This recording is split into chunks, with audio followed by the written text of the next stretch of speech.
एक जंगल में लूसी चिड़िया रहती थी।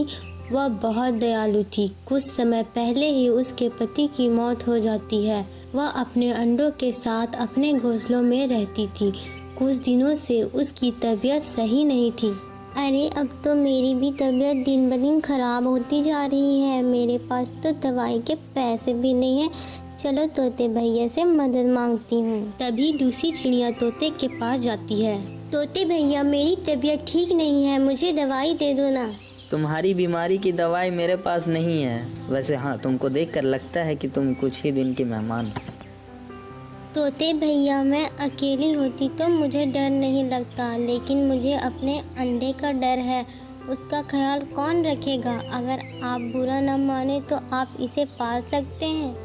अरे लूसी चिड़िया, तुम जानती तो हो मैं अकेला रहता हूँ। यहाँ पर खाने की तलाश से बाहर जाना पड़ता है।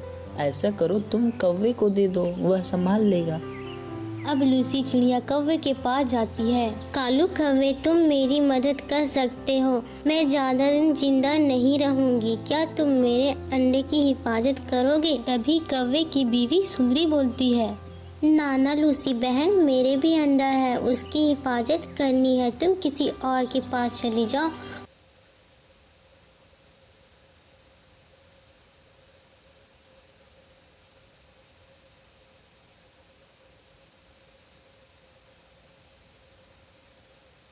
हम रख ना पाएंगे तुम्हारे अंडे का ख्याल।